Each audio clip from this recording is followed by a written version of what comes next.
زنهایی با پوستهای دارچینی توی حاشیه شهری شلوغ و پرهیاهو که پر از تنهاییه. 3 زن از 3 نسل مختلف که گذشته یا آینده همدیگن. یک فیلم شاعرانه از سینمای هند که روایتی میسازه از روابط و مناسبات این ستا با همدیگه، با دیگران و با خودشون. توی این ویدئو میخوام فیلم آنچه نور میپنداریم رو موشکافی دقیق کنم.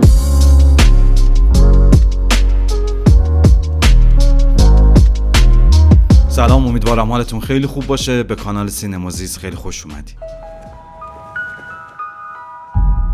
یک شهر زشت و بزرگ با جمعیت پرتنوع، پر از هیاهو که خیلی ها رو با وعده های رنگین به سمت خودش کشونده و اونها رو بلعیده. صداهایی که به صورت مستندگونه روی تصاویری از این شهر میان، این شهر رو جایی برای فراموشی، جایی که بعد از 23 سال همچنان احساس خونه بهت نمیده، جایی که زمانت رو میدزده معرفی میکنن. این تصاویر به صورت مستند افراد مختلفی رو به تصویر میکشن با تنوع قومی و مذهبی و بین اینها ما میرسیم به یکی از کاراکترهای اصلی، پراباها، زنی میان سال که به همراه یک زن جوانتر به اسم آنو همخونه و همکاره. پراباها تو بیمارستان با پرواتی هم دوستی داره، زنی در آستانه پیری. 3 زن در 3 مقطع سنی، اما هر 3 به دور از خانواده و زادگاهشون. پوست دارچینی این زنا مثل خود دارچین گرم، معطر و غریبانه در هم تنیده با تنهاییشونه. رنگی که انگار داستانهای ناگفته ای از ریشه هاشون، دلتنگی های مهاجرت و حرارت عشقهای سرکوب شده رو حمل میکنه.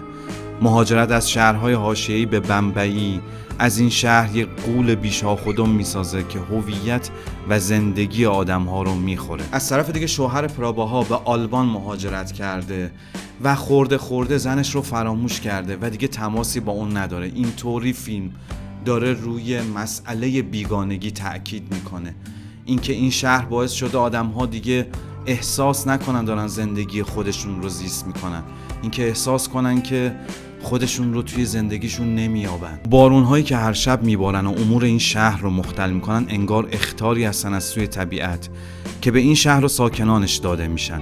توی این صحنه بارون و طوفان پنجره خونه پراباها رو باز میکنه و وارد خونش میشه. وقتی پراباها داره کف زمین رو خشک میکنه، چشمش میفته به پلوپز قرمز ساخت آلمان که معلوم نیست کی براش فرستاده.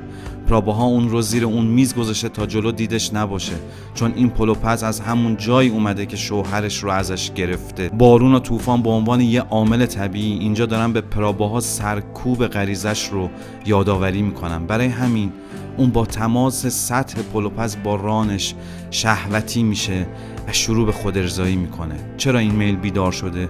چون یکی از دکترهای بیمارستان این روزها عاشق این زن شده و حالا اون که هیچ خبری از شوهرش نداره نمیدونه باید در قبال این عشق چه واکنشی نشون بده. پراباها هم از این دکتر خوشش میاد. از کجا میگم؟ چون اینجا وقتی آنو با دکتر صمیمیتر میشه بهش بر میخوره و با همخونه ایش تندی میکنه، چیزی که بعداً به خاطرش عذرخواهی میکنه. اما بارون توی این فیلم صرفاً یه هشدار نیست. اوایل فیلم آنو با یک پیامک شاعرانه به دوست پسرش میگه من بوسه هایم را به ابرها میسپارم تا به شکل قطرات باران روی گونه های تو بنشینند. این پیامک به خوبی لحن شاعرانه فیلم رو انعکاس میده. این فیلم روایتی شاعرانه است از زندگی درونی آدم‌ها توی شهری که زندگی بیرونی توی اون رنگ و بویی نداره. به فضاهای خالی تو خیلی از نماها دقت کنید، یا به این همه نماهای خالی از انسان، و مقایسه کنیم با این نما که آنو گوشی پزشکی رو روی قلب خودش گذاشته تا ریتم زندگی درونی خودش رو بشنوه. اون دکتر هم که عاشق پراباها شده شاعره و در آخر میگه نمیتونه اینجا زندگی کنه و باید بره، مگه اینکه دلیلی داشته باشه که به کار این حیات درونی بیاد که از سوی پراباها جوابی نمیگیره. پراباها این تنهایی رو نمیخواد. وقتی روی تراس خونه دوست پیرترش داره گذشته اون رو زیر و رو میکنه، پرواتی میگه من و تو مثل همیم، به تنهایی خودمون خو گرفتیم.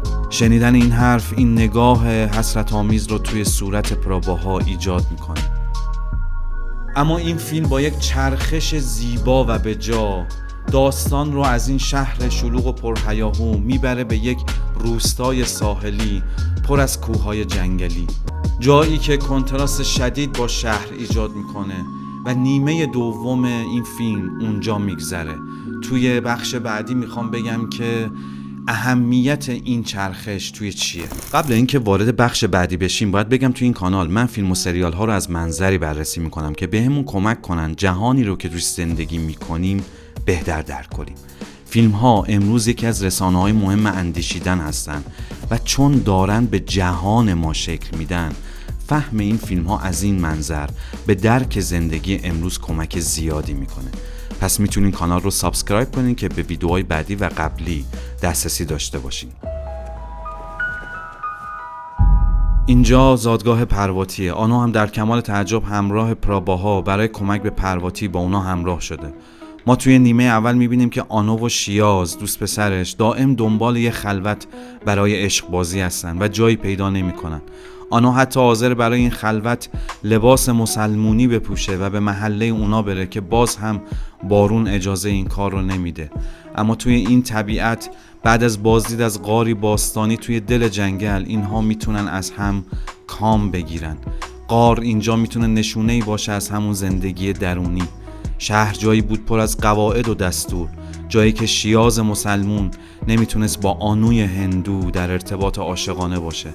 اما اینجا که دیوارهاش پر از نوشته‌های عاشقانه از عشاقی که قبلا اینجا کام دلشون رو از هم گرفتن، تأکیدیه بر همین آزادی و عواطف درونی آدم‌ها. وقتی پراباها از پشت درخت‌ها بوسه و آغوش این دوتا رو میبینه از این آزادی میترسه.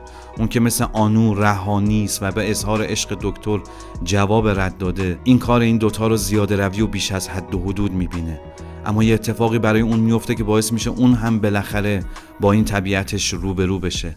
وقتی تنها رو به دریا نشسته، موج جسم نیمه جان مردی رو به ساحل میاره. همه میگن مرد مرده، اما اون که پرستاره میتونه مرد رو احیا کنه و در یک سکانس رؤیایی اون مرد رو که هیچ خاطره‌ای نداره در خیال خودش به عنوان شوهر بی رد و نشون خودش میگیره و باهاش حرف میزنه.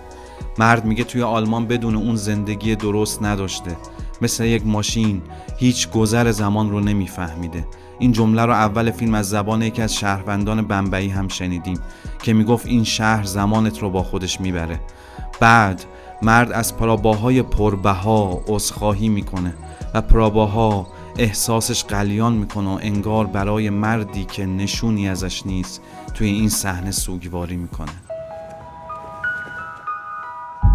دریا توی خیلی از متون به عنوان نماد ناخودآگاه آورده شده، نماد عمیق‌ترین بخش ذهن که آرزوها و ترس‌های اصلی ما اونجا قرار دارن.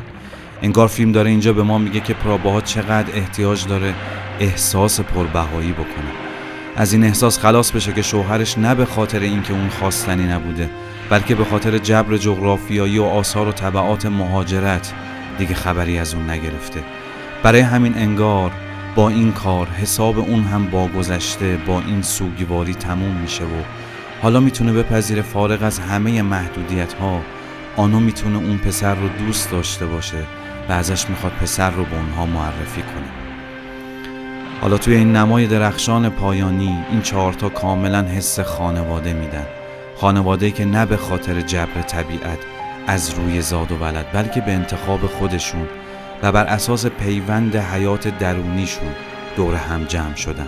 این چهارتا کنار هم ساکت میشینن و به دریا خیره میشن. اون پسرکی که آزادانه اون پشت داره به موسیقی گوش میکنه و میرقصه چند برابر معنای نهفته تو این صحنه رو قوی تر میکنه. یک موسیقی فوق‌العاده هم روی این صحنه نهایی زیبا میاد و ما رو توی احساس اونها شریک میکنه.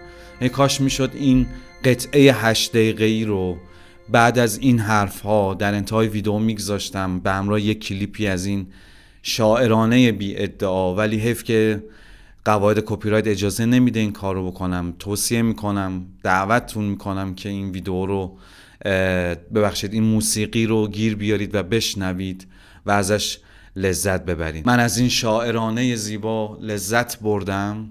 نمیدونم نظر شما چیه، اون رو توی قسمت کامنت ها با من در میون بگذارید و اجازه بدین اونجا گفتگو شکل بگیره. من از شما چی زیاد میگیرم. دمتون گرم که سینما زیست رو دنبال میکنید، باعث افتخار منه. تا ویدیوهای بعد، خداحافظ.